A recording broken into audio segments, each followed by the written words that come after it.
அனைத்து நல்லுள்ளங்களுக்கும் வணக்கம். நான் உங்கள் ரவிக்குமார். தொடர்ந்து நம்ம அடுத்தடுத்த உலக தகவல்களை அப்டேட் பண்ணிகிட்டு இருக்கோம். மிக குறிப்பாக ட்ரம்ப் அவர்கள் ஒரு வழியாக 2 நாள் பயணத்தை முடிச்சுட்டு அங்கேருந்து கிளம்புறாரு. ஒரே டாட்டாவாக வைக்கிறாங்க. பட் இந்த மிக முக்கிய ஒப்பந்தம் ஈரான் விவகாரத்தில் சீனா உதவி செய்வதாக ட்ரம்ப் தரப்பிலிருந்து ஒரு சில அனௌன்ஸ்மெண்ட் கொடுத்துருக்காங்க. ஒருவேளை அரசியல் நிலவரம் கள நிலவரம் மாறுமோ ட்ரம்ப்போட விசிட்டுக்காக? அந்த மாதிரி தான் அமெரிக்கா தரப்பில் எதிர்பார்க்குறாங்க. ஆனால் சீனா அது மாதிரி நடந்து கொள்ளுமா? அது இல்லாமல் இன்றைக்கி இந்தியாவிலிருந்து பிரதமர் மோடி அவர்கள் 5 நாள் சுற்றுப்பயணமாக போகிறார். அதில் குறிப்பாக ஐக்கிய அரபு அமீரகத்துக்கு போகிறாங்க.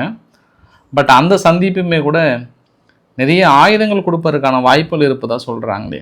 ஈரான் நேற்று தான் யுஏஇ தவறு பண்ணிட்டாங்க, அவங்க மீது கடுமையான நடவடிக்கை எடுக்கிறேன்னு சொல்கிறாங்களே. எதுங்கேயோ ஒரு சூழ்நிலையில் மாற்றம் வருகிறதான்ற கோணத்தில் நம்ம அணுகலாம் இந்த வீடியோ பதிவை. ஸோ வீடியோக்குள்ள போகிறதுக்கு முன்பு நீங்கள் நம்ம சேனலை சப்ஸ்கிரைப் பண்ணலாம், சப்ஸ்கிரைப் பண்ணிட்டு வாங்க. மறக்காம பெல் பட்டனை கிளிக் பண்ணி ஆல் ஆப்ஷன்ஸ் கொடுங்க. வீடியோக்குள்ள போகலாம்.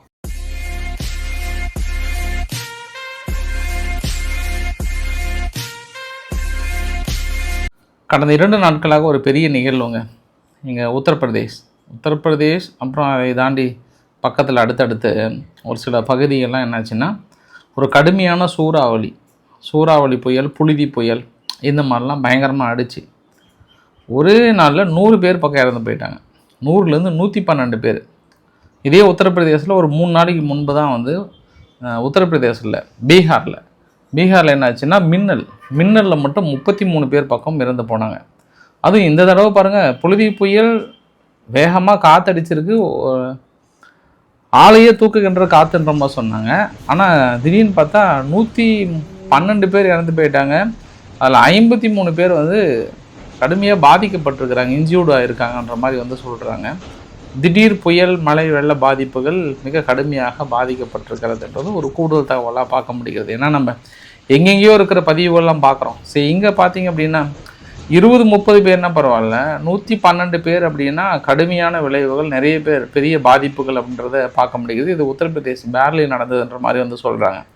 அப்புறம் கடந்த 3 நாட்களாக கொஞ்சம் கொஞ்சமாக அடிப்பட்ட சமாச்சாரம் என்ன அப்படின்னா, பெட்ரோல் டீசல் விலை உயர்வு தவிர்க்க முடியாது, நாங்கள் இவ்வளோ லாஸ் சந்திக்கிறோம் அப்படின்ற மாதிரி பெட்ரோல்துறை அமைச்சர் தொடர்ந்து சொல்லிகிட்டே இருக்கிறத நம்ம ஒரு வகையில் உணர்ந்துட்டோம். கண்டிப்பாக ஏற்ற போகிறாங்கன்ட்டு. 2க்கும் பார்த்தோன்னா 3 ரூபா பக்கம் ஏற்றிருக்காங்க. 3 ரூபா 14 பைசா ஏற்றிருக்காங்க. கடந்த 4 வருடங்களாக ஃபிக்ஸ்டு ப்ரைஸாக இருந்தது. 4 வருடங்களாக டீசலும் பெட்ரோலும் ஃபிக்ஸ்டு ப்ரைஸாக இருந்தது. 4 வருஷத்துக்கு அப்புறம் உலகளாவிய அளவில் சந்தையின் தாக்கம், குரூடாயிலோட விலையேற்றம், இந்த ரஷ்யா உக்ரைன் போர் பாதிப்பு கூட அப்போ பெருசாக குறைஞ்சது. பட் இப்போ இந்த ஸ்ட்ரெயிட் ஆஃப் ஹார்முஸோட தடை விதிச்சதுனால இந்த பாதிப்புகள் ரொம்ப சொன்னாங்க. நேற்று என்னாச்சுன்னா, குஜராத், ராஜஸ்தான் போன்ற பகுதிகள்லாம் இது மாதிரி பெட்ரோல் வேலை 15 ரூபாய் ஏறுதுன்னு யாரோ கிளப்பி விட்டாங்க போல். நைட்டு மக்கள் ஒரே அடியாக கிளம்பிட்டாங்க ஃபுல்லாக. அவங்க பாட்டுக்கு எடுப்பா கோட்டசாமி எல்லா வண்டியும் கிளம்புன்னு சொல்லிட்டு எல்லாம் பெட்ரோல் பங்கு கிளம்பிட்டாங்க. நினச்சி பாருங்கள், திடீர்னு லிட்டருக்கு 15 ரூபாய் ஏறுதுன்னொடனே எல்லோரும் கிளம்ப தானே செய்வாங்க. பெட்ரோல் பங்குக்காரங்க ஐயோ ஆளை விட்டா போதுன்னு சொல்லிட்டு க்ளோஸ் பண்ணிட்டு எழுந்து அவங்க பாடு கிளம்பி போயிட்டே இருந்துட்டாங்கன்ற ஒரு கூடுதல் தகவல். பட் இந்த ஈரான் யுத்தத்துக்கு அப்புறம் உலகளாவிய அளவில் இந்த விலையேற்றத்தோட தாக்கம் அதிகமான அளவுக்கான தாக்கம் யார், ஈரான் விவகாரத்துக்கு அப்புறம் விலையேற்றினதில் யார் அதிகமாக இருக்காங்கன்னா ஃபஸ்ட்டு மியான்மர் தான். ஏற்கனவே இருந்த விலையை விட 89.7% ஏற்றிருக்கிறாங்க. அப்போ அவங்க கிட்டத்தட்ட டபுள் மடங்கு. ஃபார் அன் எக்ஸாம்பிள், இப்போ இந்தியாவில் 100 ரூபாய் இருக்குது அப்படின்னா அதை அப்படியே கிட்டத்தட்ட 180 ரூபாய் பக்கம் கொண்டு வந்திருக்காங்க மியான்மர். அப்புறம் மலேசியா 56, அடுத்து பாகிஸ்தான் பார்த்தீங்கன்னா 3ஆவது இடத்துல இருக்காங்க 54.9. அவங்க ஐக்கிய அரபு எமிரகம் இருக்காங்கல்ல, அவங்க யுஏஇ பாருங்கள் 52.4%, அமெரிக்கா 44%, பிலிப்பைன்ஸ் 40%, டீசல் 48%. இது எல்லாமே இந்த அமெரிக்கா, இஸ்ரேல், ஈரான் யுத்தத்துக்கு அப்புறம் ஸ்ட்ரெயிட் ஆஃப் ஹார்முஸ் அப்புறம் நடந்த விலையேற்றங்கள். இதில் எல்லா நாடையும் பார்க்கும்போது நம்ம இந்தியா தான் நம்ம லீஸ்டில் இருக்கிறோம். கிட்டத்தட்ட 3.2%, அதாவது பெட்ரோலும் டீசல் 3.4% ஏற்றிருக்கிறாங்க. ஜப்பான் 9.7, அப்புறம் 11.2 பார்க்க முடியுது. அதுக்கப்புறம் சிங்கப்பூரில் பாருங்கள் லீஸ்டில் இருக்காங்க. அப்போ இந்த விலையேற்றம் என்பது தவிர்க்க முடியாத ஒன்று தான். அது மத்திய அரசாங்கம் பெரிய அளவுக்கான விளக்கங்களை கொடுத்துருக்காங்க. அரசியல் ரீதியாக பார்த்தோம் அப்படின்னா எதிர்க்கட்சிகள்னால் எதிர்ப்பாங்க, ஆளுங்கட்சிகள்னால் விளக்கங்களை கொடுப்பாங்க.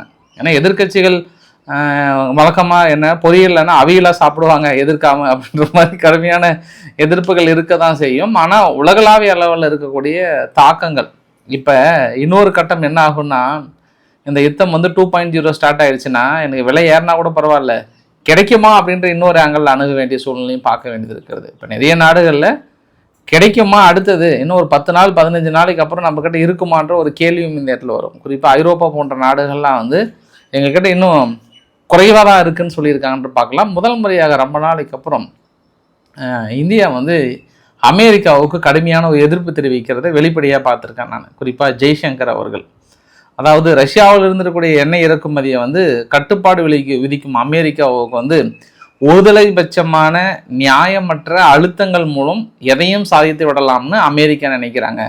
ஆனால் அதற்கு தனது கடும் கண்டனத்தை தெரிவித்துக் கொள்கிறேன் அப்படின்னு சொல்கிறாங்க. அப்போ நேற்று பிரிக்ஸ் கூட்டமைப்பில் வந்து அமெரிக்காவுக்கு எதிரான ஒரு கண்டன தீர்மானமும், ஏன்னா ஒருதலைபட்சமாக இவங்க பாட்டு இஷ்டத்துக்கும் ஈரான் கிட்ட வாங்கக்கூடாது, ரஷ்யா கிட்ட வாங்கக்கூடாது, அங்கே வாங்கக்கூடாது அப்படின்னா எங்கள் நாட்டோட தேவைகள் அதிகம். அதனால் ஒருதலைபட்சமாக நியாயமற்ற முறையில் அமெரிக்கா நடந்து கொள்கிறது அப்படின்ற ஒரு கண்டனத்தை தெரிவித்துக்கிறது பார்க்க முடிகிறது. இது வழக்கமாக ஒரு கண்ணு குத்துற கண்டனம் கூட வச்சுக்கலாம். நம்ம அதை தாண்டி நம்ம இன்னொரு விஷயத்த பேசணும் அப்படின்னா, பிரதமர் மோடி அவர்கள் வந்து ஒரு 6 நாள் சுற்றுப்பயணம்.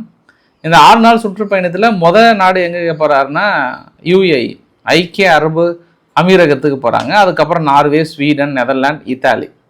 இதில் UAE வந்து இப்போ ரீசெண்டாக உடனே நிறைய இந்த டெல்லி இந்த சைடு பத்திரிகைகள்லாம் நான் நிறைய பார்த்தேன். நான் ஃப்ளாஷ் நியூஸாக வந்து போட்டிருந்தாங்க. மேபி ஆயுத கொள்முதல் ஏதாவது கொடுக்குறாங்களா அப்படின்ற இன்னொரு ஆங்கிள்லேயும் ரொம்ப ஃப்ளாஷ் நியூஸாக வந்து போட்டுட்டு இருந்தாங்க.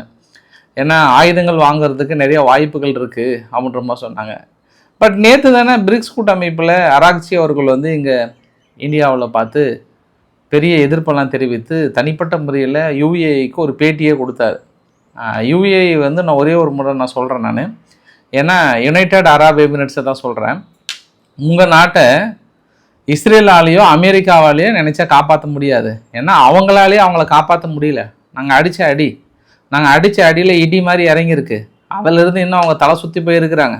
அவங்க எப்படி உங்களை காப்பாற்றுவாங்கன்னு நினைக்கிறீங்க? நீங்கள் எடுக்கிற முடிவு எல்லாமே தப்பு.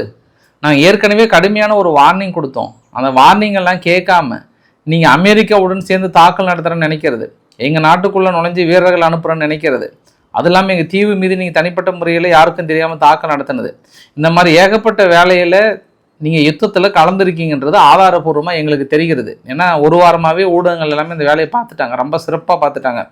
ஒத்த ரோசா பிள்ளைய ரொம்ப சிறப்பாக வளர்த்திருக்கமா அப்படின்றாங்கல்ல, அந்த மாதிரி ரொம்ப சிறப்பாக செஞ்சு விட்டுட்டாங்க. இப்போ இந்த UAEக்கு இவ்வளோ ஒரு கடினமான ஒரு எதிர்ப்பு, இன்னொரு எதிர்ப்பு கூட பார்க்க முடிகிறது. நேற்று எடுத்துகிட்டு போனது எண்ணெய் கப்பல்லாம் இல்லை.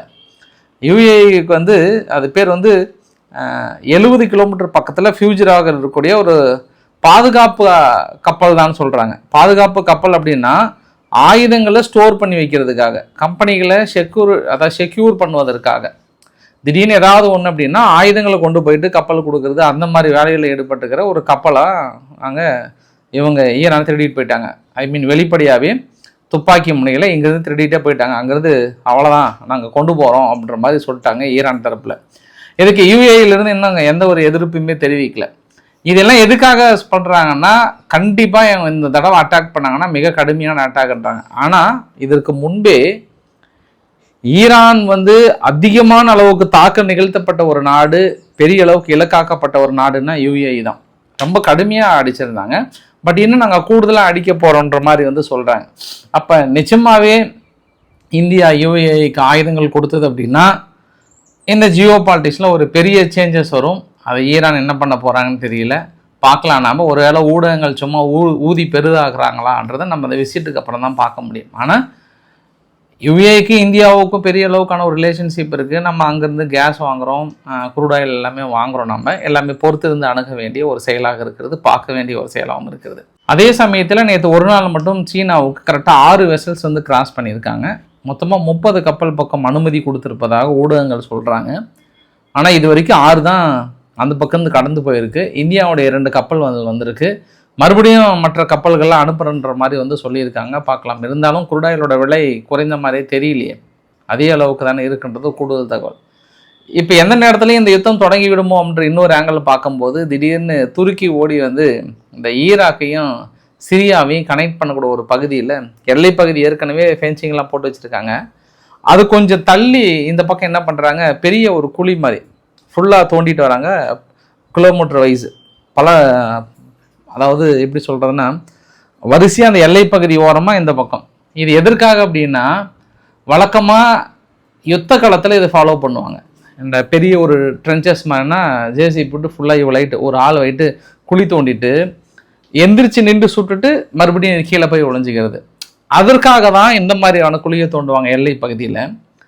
துருக்கி வந்து திடீர்னு இந்த ஒரு ஐடியாவை பண்ணுறாங்க. அதாவது ஈராக்கையும் சிரியாவும் இணைக்கக்கூடிய ஒரு பகுதியில் என்ன நினச்சிருப்பாங்க, ஒரு வேளை துருக்கி வேறு ஏதாவது படைகள் அங்கே ஏதாவது பிரச்சனை வந்தால் ஏதாவது உள்ள நுழைவாங்கன்னு நினைப்பாங்களா என்னன்னு தெரியல. திடீர்னு ஏதோ ஒரு சம்பந்தம் இருக்கும்னு நினைக்கிறேன். அது வெறுமனே நம்ம கடந்து போகக்கூடிய செய்தியும் இல்லை. பார்க்கலாம், நம்ம துருக்கியை கொஞ்சம் வாட்ச் பண்ண வேண்டிய ஒரு செய்தி. ஏன்னா துருக்கியை வந்து தொடர்ந்து அடுத்தடுத்து ISIS தீவிரவாதிகள்லாம் கிட்டத்தட்ட ஒரு 200-300 பேர்த்து கைது பண்ணி வச்சுருக்காங்க. அவங்க ஏதாவது ஒரே அடியாக படைகள் உள்ள வரதுக்கு ஏதாவது பிளான் பண்ணுறாங்கன்னு சொன்னாங்களா என்னன்னு தெரியல. துருக்கி கொஞ்சம் பதற்றமாக தாங்கிறாங்க. பதற்றம் மீன்ஸ் ஏதாவது வந்து விடுமான்ற முன்கூட்டியே எச்சரிக்கை ஒன்று. அப்புறம் FBI வந்து புதுசாக ஒரு ஆஃபர் கொடுத்துருக்காங்க. நீங்கள் பார்க்குறீங்கல்ல, உங்களுக்கு வந்து $200K வந்து ரிவார்டு கொடுக்குறாங்க. இவங்க வந்து எக்ஸ் ஏர்ஃபோர்ஸ் இன்டெலிஜென்ட்டில் என்ன சொல்லியிருக்காங்கன்னா, ஈரானுக்காக ஸ்பை வேலை பார்த்துருக்காங்க. அதனால் இவங்க 2 பேரையும் யாராவது எங்கே இருக்காங்கன்னு சொன்னீங்கன்னா உங்களுக்கு பெரிய அளவுக்கு சொல்கிறாங்க. இதே மாதிரி ஈரானுடைய சிட்டிசன் யாரெல்லாம் வேலை செய்கிறாங்களோ அவங்களுடைய பழைய ஃபைல்லாம் எடுத்து பெரிய அளவுக்கு தோண்ட ஆரம்பிச்சிருக்கிறாங்க அமெரிக்கா தரப்பில் இருந்து. எப்பாடுபட்டாவது ஈரான் மீது இனி தாக்கல் நடத்த விடக்கூடாது என்பதற்காக அமெரிக்காவில் வந்து ஒரு ரெசல்யூஷன் கொண்டு வராங்க. அதாவது ட்ரம்ப்புக்கான வார் பவர் வந்து உடனடியாக நிறுத்தணும்னு இருக்காங்க. பட் இந்த வார் பவருமே வந்து 212 வந்து கரெக்டாக டிராவில் வந்து முடிஞ்சிருக்கு. இதற்கு முன்புலாம் ஒரு 3 நாள் சேர்த்து ட்ரம்ப்புக்கு ஆதரவாக வந்திருக்கும். பட் இந்த தடவை டிராவில் வந்து முடிஞ்சிருக்கு. இதுக்கப்புறம் ஏதாவது நடந்ததுன்னா கொஞ்சம் ரிஸ்க்கு தான். ஏன்னா நம்ம சீனா விவகாரத்துக்கு போகிறோம். சீனா விவகாரத்துக்கு போகும்போது ட்ரம்ப் அவர்கள் நேற்று கூட ஒரு வார்த்தை சொல்கிறாரு, ஈரான் கிட்ட அணு ஆயுதங்கள் இருக்கக்கூடாது என்ற ஒற்றை காரணத்திற்காக என் மக்கள் வந்து அதிகமான அளவுக்கு கேஸும் ஆயிலும் ப்ரைஸ் கொடுக்க வேண்டியது இருக்குன்றார். உங்கள் மக்களுக்கு மட்டும் இல்லை, உலக நாடுகளுக்கே இந்த பிரச்சனை இருக்குது. நீங்கள் எடுக்கிற இந்த ஒரு முடிவுனால, இந்த தாக்குதல்னால உலக நாடுகளே எந்த அளவுக்கு பாதிப்புகள் இருக்குன்றது அமெரிக்கா ஏதோ பிரித்து அவங்க மட்டும் பாதிக்கிற மாதிரி வந்து சொல்கிறாங்க. இதுக்கெல்லாம் காரணம்னா எங்களுடைய பியூர் தியாகம் அப்படின்னு சொல்கிறாங்க அமெரிக்கா தரப்பில். யாரிடம்? ஈரானிடம் அணு ஆயுதம் வைத்திருக்க அவள் தகுதி இல்லாத நாட்டை நாங்கள் தடுத்து கொண்டு இருக்கிறோம். வேறு எந்த நாடுகளுக்கும் இந்த அக்கறை இல்லை, எங்களுக்கு மட்டும்தான் அந்த அக்கறை இருக்கிறது. அந்த அக்கறையில் சீனா வந்து கலந்துக்கிறேன், ஹெல்ப் பண்ணுறன்ற மாதிரி வந்து சொன்னாங்களாம். நேற்று ட்ரம்ப் கிட்ட பேசும்போது சொன்னாராம், வேணா உங்களுக்கு ஈரான் வாரில் நான் உங்களுக்கு ஹெல்ப் பண்ண தயாராக இருக்கேன் அப்படின்ற மாதிரி சொன்னாங்களாம். அதுக்கு ட்ரம்ப் தரப்பில் என்ன சொன்னார்னா, எனக்கு எந்த உதவியும் வேணாம், நீங்கள் ஈரானுக்கு ஆயுதங்கள் கொடுக்காம இருந்தாவே போதும். இல்லை நாங்கள் ஸ்ட்ரைட் ஆஃப் ஹார்முஸை வந்து மறுபடியும் ஓப்பன் பண்ணுறதுக்கே நாங்கள் பெருசாக உதவி பண்ணுறோன்னு சொல்லும்போது இவர் இதுதான் ஒரு வார்த்தை சொன்னாராம், இல்லை நாங்கள் பார்த்துக்குறோம், நீங்கள் எனக்கு இதை மட்டும் ஆயுதங்கள் மட்டும் மற்ற எதுவும் உதவியும் பண்ணாமல் இருந்தீங்கன்னாவே நாங்கள் ஓரளவுக்கு ஸ்டேபிள் பண்ணிடுவோன்றாங்க. அதான் நேற்று நம்ம பேசின மாதிரி தான். மேபி 2.0 வந்தது அப்படின்னா ஒரு வேறு சேட்டலைட் இமேஜஸோ மற்றதோ கொஞ்சம் ஷேர் பண்ணாதீங்கன்ற மாதிரி சொல்லியிருப்பாங்களோ. அதற்காக தான் அந்த பிஸ்னஸ் ஒப்பந்தம் வந்து ரொம்ப டீப் அண்ட் டெப்த்தாக வந்து அடுத்தடுத்த லெவலுக்கு வந்து போயிருக்காங்களோ அப்படின்றத பார்க்க முடிகிறது. மார்க்கோ ரூபியோ அவர்கள் நேற்று எங்கள் ஃபாக்ஸ் நியூஸ் சேனலில் சொல்லும்போது, நாங்கள் சிஜிபிங் அவர்கள்கிட்ட பொறுத்த வரைக்கும் ஈரான் விவகாரத்தில் உதவுங்க நாங்கள் கேட்கவே கிடையாது, எங்கள் டீலுக்கும் அந்த டீலுக்கும் சம்மந்தமே இல்லைன்றாங்க. ஆனால் அங்கே சீனாவுக்கான அந்த ஒப்பந்தத்தை வந்து ட்ரம்ப் கொஞ்சம் அதாவது கொஞ்சம் நிறையா அது உள்ளுணர்வோடு சேர்ந்து கலந்து இருந்தாருன்ற மாதிரி நிறைய அமெரிக்க ஊடகங்கள்லாம் சொல்கிறாங்க. எப்படிப்பா இவ்வளோ டீப்பாக உள்ளுணர்வோடு கலந்துக்கிட்டலான்னு சொல்கிறாருன்றீங்க, நம்மளுக்கு எது மாதிரி டவுட்டாக இருக்குது. ஒரு வாரத்தெல்லாம் மனுஷன் வந்தால் மனசு மாதிரி வரி போட்டுருமான்ற மாதிரிலாம் அதிரடி வரியை போடுவார் இவரா அப்படின்னு சொல்லும்போது 2 எக்ஸாம்பிள் சொல்கிறாங்க. ட்ரம்ப்புடைய சகோதரர் ஒருத்தர் வந்து மது பழக்கத்தினால இறந்து போயிட்டார். அதனால் அவர் எப்போவுமே இது வரைக்கும் ட்ரம்ப் வந்து புகைப்பிடிக்கிறதோ இல்லை மது பழக்கத்துக்கோ டோட்டலாகவே இருக்காதான். அவருக்கு வந்து எங்கே போனாலுமே கிடையாது. ஆனால் சீனாவை போகும்போது பார்த்தோன்னா 2 தடவை சிஜிபிங் அவர்களுக்காக வந்து சும்மா அந்த ஒயின் மாதிரி கொடுப்பாங்க, அந்த ஷாம்பிங் மாதிரி, அதை வந்து சும்மா லைட்டாக ஒரு சிப் எடுத்தாராம். 2 தடவை அதை மாதிரி எடுத்திருக்கிறாராம். இது வந்து ரேர் கேஸாக. ட்ரம்ப் வந்து இது மாதிரி சிப்பெல்லாம் வந்து குடிக்க வாய்ப்பே இல்லை, சும்மா வச்சுட்டு இப்படி வச்சிருவார். ஆனால் இது எல்லாமே எதற்காகனா அந்த சீனா கூட இருக்கக்கூடிய ரிலேஷன்ஷிப்பை வந்து அவர் பெருசாக இது பண்ண நினைக்கிறாங்க. அதே மாதிரி பாடி லாங்குவேஜ் கூட பார்த்தோம் அப்படின்னா ட்ரம்ப் தான் கொஞ்சம் அப்படியே கீழே போகிற மாதிரி இருந்தது. ஆனால் சிஜிபிங் அவர்கள் வந்து தனது நிலைப்பாட்டில் அப்படி நான் கெத்தாகிறன்ற மாதிரி வந்து காட்டினார். ஆனால் ட்ரம்ப் அதெல்லாம் காட்டல. ஏன்னா பாருங்கள் எவ்வளோ விஷயம் நோட் பண்ணுறாங்க பாருங்கள். அப்படியே சிஜிபிங் அவர்கள் வந்து இப்படி நின்றுட்டு கை கொடுக்குறாரு, பட் ட்ரம்ப் வந்து இப்படி போயிட்டு வளைஞ்சு நின்று பேசுறது அப்படின்ற மாதிரி விஷயத்தெல்லாம் வந்து இந்த கோணத்தில் வந்து அணுகிறாங்க. அப்புறம் சிஜிபிங் அவர்கள் வந்து ஒரு கட்டத்தில் அமெரிக்காவை பற்றி ஒரு சில விஷயங்கள் இந்த வார் சூழல்னால வந்து பெருசாக பாதிக்கப்பட்டிருக்கிறது அது இதுன்னு சொன்னதுனால உடனே ட்ரம்ப் என்ன பண்ணுறாரு, தன்னை எக்ஸலத்தில் ஒரு பதிவு போடுறாரு. இது எல்லாமே நாங்கள் பெரிய அளவுக்கு டிஸ்கஸ் பண்ணது தான். இந்த ஸ்லீப்பி ஜோ பைடனால தான் சீனாவுக்கும் இதுக்கும் இவ்வளோ பிரச்சனை வந்தது. அது இல்லாமல் இப்போ ஒலிம்பிக்கெல்லாம் பாருங்கள் டிரான்ஸ்ஜெண்டர்லாம் வந்து பங்கு பெறுறாங்க. இந்த மாதிரி நாங்கள் நிறைய விஷயங்கள் பேசினோம். ஓப்பன் பார்டரை பற்றி பேசினோம். அப்புறம் ஈரான் விவகாரம் இது எல்லாத்தையும் பேசிட்டு ஒரே ஒரு வார்த்தை அவர் யார் மேலே அக்யூஸ் பண்ணுறாரு அப்படின்னா இவங்களுக்கு சீனாவுக்கும் பிரச்சனை வந்ததில் ஸ்லீப்பி ஜோ பைடனால தான் அக்யூஸ் பண்ணிட்டு இந்த வேர்ல்டுலேயே நாங்கள் தான் ஸ்ட்ராங்கஸ்ட் மிலிட்ரி எக்கானமி பவர், இது எல்லாமே நாங்கள் தான் சூப்பர் பவர் அப்படின்றத சீனாவும் உணர்ந்துருக்கும்னு நினைக்கிறேன்ற ஒரு வார்த்தையும் விட்டு போட்டார். நேரடியாக அங்கே சொல்லாமல் எக்ஸலத்தில் இந்த பதிவை வந்து போடுறாரு. இதில் நிஜமாவே ஸ்லீப்பி ஜோ பைடன் தான் உலகளாவிய அளவு பிரச்சனைக்கான காரணமாக யாராக இருந்தாலும் மனசாட்சி தொட்டு பேசணும். ட்ரம்ப் அவர்கள் வந்து வந்த புதுசில் ஆஹா ஓஹோன்னு சொன்ன ஒரே ஒரு 15-20 நாளைக்கு அப்புறம் வரி குதிரை வரிசாமி வெறி வந்து திரும்புகிற பக்கம்லாம் வரி போடுறீங்க. சீனா மீது ஃபஸ்ட்டு 50% வரி 100% வரியை போடுறீங்க. சீனா அப்புறம் வந்து ஒரு கட்டத்தில் அவங்களுக்கு உதவி பண்ணுறாங்க இவங்களுக்கு உதவி பண்ணுறாங்கன்னு மிரட்டினீங்க. கடைசியில் சீனா ஒரே ஒரு செக் வைத்தாங்க. அந்த ரேர் எடுத்த எலிமெண்ட்டை டோட்டலாகவே ஏற்றுமதி நிறுத்துறாங்கன்னாங்க பாருங்கள். அப்போ தான் நீங்கள் அடங்குனீங்க. அப்பயுமே கூட சீனா மீது வரி விதித்து ஒட்டுமொத்த உலக மார்க்கெட்டே ஒன்றும் இல்லாமல் பண்ணி சீனா கிட்டேருந்து இறக்குமதி பண்ணவே கூடாதுன்னு சொல்லிட்டு பெரிய ப்ரெஷர் கொடுத்தல உங்கள் பங்கு பெருசாக இருக்குது. இன்றைக்கி ஓடி வந்து நீங்கள் ஏதோ சீனா கிட்ட பேசுறதுனால நீங்கள் நல்ல ஒரு மாதிரியும் எல்லா பள்ளியும் தூக்கி ஸ்லீப்பி ஜோ பைடன் மேலே போகிறதுனால நீங்கள் தப்பிச்சிடலாம்னு நினைச்சிங்க அப்படின்னா உலக அரசியலே தெரியாத யாரோ ஒரு நபர் கூட சிரிச்சிட்டு போயிடுவாங்க அந்த பக்கம். எல்லாத்துக்கும் காரணம் ஸ்லீப்பி ஜோ பைடன் தான். இதெல்லாம் நாங்கள் இந்த உள்ளூர் அரசியலும் பார்த்துட்டோம், இந்திய அரசியலும் பார்த்துட்டோம், உலக அரசியலும் பார்த்துட்டோம். ஆளுங்கட்சியால் ஏதாவது ஒன்று முடியல அப்படின்னா போடுற பழியை எதிர்கட்சி மீது. ஏற்கனவே இருந்த முன்னாள் ஆட்சியாளர்கள் சரியாக பண்ணலன்ற ஒரு குற்றச்சாட்டை வழக்கமாக சொல்லுவாங்க இல்லையா, அந்த ஒரு குற்றச்சாட்டாகவே பார்க்கலாம். நம்ம பொறுத்திருந்து பார்க்கலாம் என்ன நிகழ்வு நடக்கிறது. 2 பெரிய மாற்றங்கள்.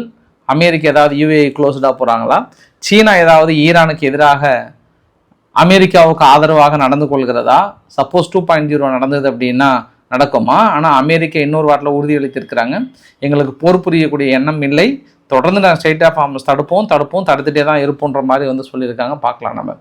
அப்படியே இங்கிருந்து கிளம்பி நம்ம ரஷ்யா விவகாரத்தை பார்த்தோம் அப்படின்னா ரஷ்யா நேற்று நடத்தப்பட்ட தாக்குதலில் 21 மக்கள் இறந்து போனதாகவும் 45 பேர் பக்கம் படுகாயம் அடைந்திருப்பதாக சொல்கிறாங்க. 1400 ட்ரோனுக்கு மேலே சொல்கிறாங்க. கிட்டத்தட்ட 1150 ட்ரோன் பக்கம் சுட்டு வீழ்த்திட்டதை சொல்கிறாங்க உக்ரைன். அது பெரிய கிரேட் தாங்க. அவங்க தாக்கல் நடத்துறது பெருசு இல்லை, அதை நாங்கள் நிறைய தடுத்தோம் பற்றியா, அதுதான் கிரேட் அப்படின்ற மாதிரி சொன்னாங்க. யூகே வந்து ஒரு பெரிய முடிவு எடுத்துட்டாங்க. அவ்வளோதான், இதுக்கப்புறம் நம்ம அந்த ஈகரை அட்டாக் பண்ணுற ரஷ்யாவும் முட்டிக்க வேண்டியதான்னு சொல்லிட்டு தனது வான் தடுப்பு சாதனங்கள் ஏர் டிஃபென்ஸ் சிஸ்டத்தை உக்ரைனுக்கு எவ்வளோ சீக்கிரம் கொடுக்க முடியுமோ இன்னும் கொடுக்கணுன்றாங்க. அப்போ இத்தனை நாள் நீங்கள் கொடுக்காமல் இருந்துட்டீங்க. யார் யூகேவை தான் கேட்குறேன். இத்தனை நாள் கொடுக்காமல் இருந்துட்டீங்க, இப்போ நீங்கள் கொடுக்குறீங்களான்ற இன்னொரு ஆங்கல். பட் 500 கிலோமீட்டர் தள்ளி ரஷ்யானுடைய எண்ணெய் கிணறு ஒன்று, ரேசான் அப்படின்ற ஒரு எண்ணெய் கிணறு, ஒட்டுமொத்த ரஷ்யாவுக்கு 5% ஏற்றுமதி இறக்குமதியில் பங்கு பெறக்கூடிய மிக முக்கியமான எண்ணெய் கிணறு, எண்ணெய் கிடங்கு. அது உற்பத்தி நிலையங்கள் 2மே சேர்ந்து தான் அடிச்சிட்டாங்க. யார்? உக்ரைன் அடிச்சிட்டாங்க. நீங்கள் 1000 ட்ரோன் அனுப்பலாம், ஆனால் நாங்கள் அனுப்புகிற 5 ட்ரோன் போதும், உங்கள் பொருளாதாரத்தை முடிச்சிடுவோம் அப்படின்னு யார் சொல்கிறது? ஜெலன்ஸ்கி சொல்கிறாரு. நீ 1500 அனுப்புன, நான் சும்மா 5 தான் அனுப்பணும் உங்களுக்கு. 500 கிலோமீட்டர் தள்ளி உங்கள் எண்ணெய் கிணறு பற்றி எரிஞ்சிட்ருக்கு. 5% உங்கள் ஏற்றுமதி முடிச்சிட்டோமா? மறுபடியும் சொல்கிறோம், நீங்கள் தாக்குதல் எடுத்தீங்க அப்படின்னா ஒரு எண்ணெய் கிணறு கூட உங்ககிட்ட, ரஷ்யாவில் எண்ணெய் கிணறுன்னு ஒன்று இருந்ததாக வரலாறு சொல்லும், ஆனால் இதுக்கப்புறம் இருக்காது அப்படின்னு வெளிப்படையான ஒரு எச்சரிக்கை கொடுக்குறாங்க ஜெலன்ஸ்கி தரப்பில் இருந்து. அந்த ரேசானில் இருக்கக்கூடிய கவர்னர்லாம் என்ன பண்ணுறாங்க, மக்கள் வீட்டை விட்டு வெளியேற வர வேணான்ட்டாங்க. ஏன்னா அமில மழை பொழிஞ்சிட்ருக்காங்க, ஃபுல்லாகவே அமில மழை பொழிஞ்சிட்ருக்கு. இப்போ தான் அந்த மாஸ்கோ பக்கத்தில் ஒரு கிணறு ஒன்று, செயின்ட் பீட்டர்பர்க் பக்கத்தில் ஒரு கிணறு அடிச்சு அந்த எண்ணெய் சுத்திகரிப்பு நிலையெல்லாம் அடிச்சு அது 1 மாதத்துக்கு மேலே கஷ்டப்பட்டு பழைய சுச்சுவேஷன் கொண்டு வந்தாங்க. இப்போ மறுபடியும் அடிச்சிட்டாங்க. இது பெரிய ஒரு இழப்பாக பார்க்கலாம் ரஷ்யா தரப்புல இருந்து. மறுபடியும் என்ன பண்ண போகிறாங்களா தெரியல. அதனால் மார்க்கோ ரூபியோ அவர்கள் என்ன சொல்கிறாருன்னா, இனி நாங்கள் உக்ரைனுக்கு உதவி பண்ணலான் இருக்கோம். ஏன்னா ஒட்டுமொத்த ஐரோப்பாவிலே உக்ரைன் தான் ஒன் ஆஃப் த ஸ்ட்ராங்கஸ்ட் ஆர்மியாக இருக்காங்க. அது இல்லாமல் அவங்களோட கம்பேர் பண்ணும்போது ரஷ்யா பெரிய அளவுக்கு இழப்புகளை சந்திக்கிறாங்க. அதனால் நாங்கள் ஏன் உக்ரைனுக்கு உதவி பண்ணக்கூடாதுன்றாங்க. மறுபடியும் புதிய கதையை ஆரம்பிச்சிட்டாங்க. கொஞ்ச நாளைக்கு முன்பு உக்ரைன் தோற்று போச்சு, அவங்க ராணுவம் ஒன்றுமே இல்லைன்னு சொல்கிற இவங்க தான் இன்னைக்கு பெரிய அளவுக்கு ஜெயிச்சிட்டாங்கன்ற மாதிரி வந்து சொல்கிறாங்க. பார்க்கலாம். ஒரு வழியாக கியூபாவுக்கான ஒரு தீர்வு கிடைச்சிருக்கும். கடந்த 3 நாட்களாக அவங்க நாட்டில் மின்சாரம் கிடையாது, பெட்ரோல் கிடையாது, டீசல் கிடையாது, எல்லாமே இழுத்து மூடிட்டாங்க. எல்லா கட்டத்துக்கும் அவங்க வந்துட்டாங்க. கடைசியில் நேற்று ஹவானான்ற ஒரு குட்டி தீவில் என்ன பண்ணியிருக்காங்க, சிஐஏ டைரக்டரும் இந்த பக்கம் கியூபாவுடைய முக்கிய அதிகாரிகளும் பேச்சுவார்த்தை நடத்தியிருக்காங்க. அத்தியாவசிய தேவைகளுக்கான 100 மில்லியன் உணவுப் பொருட்களையும் மெடிசனையும் அமெரிக்கா கொடுக்கறத நாங்கள் வாங்குறோன்ற மாதிரி வந்து சொல்லியிருக்காங்க. பார்க்கலாம் என்ன நிகழ்வு நடக்கிறது என்று. ஸோ இன்றைக்கு ஓரளவுக்கான தகவலை கவர் பண்ணி நினைக்கிறேன். பிடிச்சிருந்தா லைக் பண்ணுங்கள், ஃப்ரெண்ட்ஸுக்கு ஷேர் பண்ணுங்கள், சப்ஸ்கிரைப் பண்ணுங்கள். ரவிக்குமார் சோமுச்சலா. நன்றி, வணக்கம்.